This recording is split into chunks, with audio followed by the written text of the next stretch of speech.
অনেক অনেক বছর আগে অচিনপুর নামে এক বিশাল রাজ্য ছিল। সেই রাজ্যের রাজা ছিলেন বিক্রমাদিত্য এবং রানী ছিলেন সুহাসিনী। রাজা বিক্রমাদিত্য ছিলেন বীর যোদ্ধা, কিন্তু রানী সুহাসিনী ছিলেন তার চেয়েও বড় যোদ্ধা, তবে তলোয়ার দিয়ে নয়, নিজের বুদ্ধি আর দয়া দিয়ে। তাদের রাজত্বে প্রজারা খুব সুখে ছিল, কিন্তু রাজার মনে একটা ভয় সবসময় কাজ করত। তিনি ভাবতেন, আমি বেঁচে থাকতে তো সব ঠিক আছে, কিন্তু আমার পরে এই সিংহাসনে যদি কোনো লোভী মানুষ বসে, তবে প্রজাদের কি হবে? রাজা বিক্রমাদিত্য ঘোষণা করলেন তিনি বৃদ্ধ হয়ে যাচ্ছেন এবং রাজ্যের ভার এমন একজনকে দিয়ে যেতে চান যে শুধু বীর নয়, বরং সবচেয়ে বড় ত্যাগী। তিনি গোটা রাজ্য থেকে ৩ জন শ্রেষ্ঠ তরুণকে বেছে নিলেন: অরুণ, বরুণ ও কিরণ। রাজা তাদের প্রত্যেকের হাতে একটি করে মাটির পাত্র দিলেন এবং বললেন, এই পাত্রে আমি একটি করে বীজ দিলাম। আগামী ৬ মাস তোমরা এই বীজের যত্ন করবে। ৬ মাস পর যার পাত্রে সবচেয়ে সুন্দর ফুলের গাছ হবে, তাকেই আমি ভবিষ্যৎ রাজা ঘোষণা করব। সবাই মহা উৎসাহে বীজ নিয়ে বাড়ি গেল।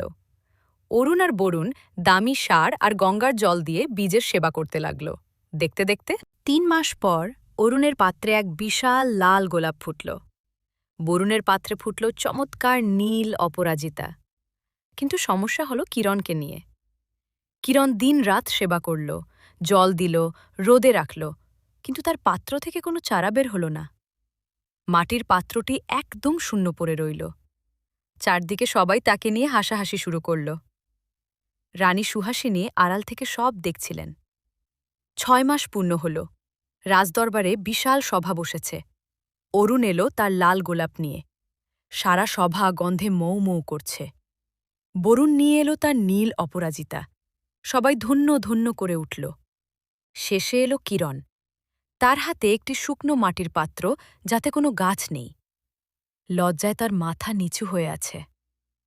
রাজা বিক্রমাদিত্য সিংহাসন থেকে নেমে এলেন। তিনি অরুণ আর বরুণের ফুলের প্রশংসা না করে সোজা গিয়ে কিরণের খালি পাত্রটি হাতে নিলেন। এরপর তিনি ঘোষণা করলেন, আজ থেকে কিরণই হবে এই রাজ্যের পরবর্তী রাজা। পুরো দরবার নিস্তব্ধ। অরুণ রেগে গিয়ে বলল, মহারাজ, এটা কেমন বিচার? আমাদের পাত্রে ফুল ফুটেছে আর ওর পাত্র খালি, তবুও ও রাজা? রাজা হাসলেন এবং পাশে দাঁড়িয়ে থাকা রানী সুহাসিনী বললেন, সন্তানেরা, তোমাদের আমি যে বীজগুলো দিয়েছিলাম সেগুলো ছিল আসলে ভাজা বীজ। কোনো ভাজা বীজ থেকে কোনোদিন চারা হওয়া সম্ভব নয়। অরুণ আর বরুণ যখন দেখল বীজ থেকে চারা হচ্ছে না, তারা লোক ঠকাতে বাজার থেকে অন্য বীজ এনে লাগিয়ে দিল।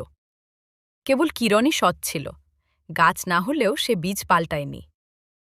রাজা বিক্রমাদিত্য গম্ভীর কণ্ঠে বললেন, সিংহাসনে বসার জন্য ফুলের মতো সুন্দরের চেয়ে পাথরের মতো শক্ত সততা বেশি প্রয়োজন।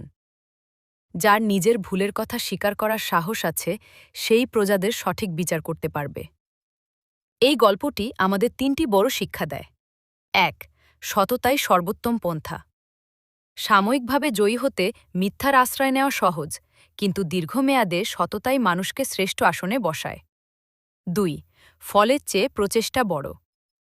কিরণ ফুল ফোটাতে পারেনি ঠিকই, কিন্তু সে তার দায়িত্ব পালনে বিন্দুমাত্র ফাঁকি দেয়নি। ৩. লোভ মানুষের বিচার বুদ্ধি কেড়ে নেয়। অরুণ ও বরুণ সিংহাসনের লোভে নিজের চরিত্র হারিয়ে ফেলেছিল।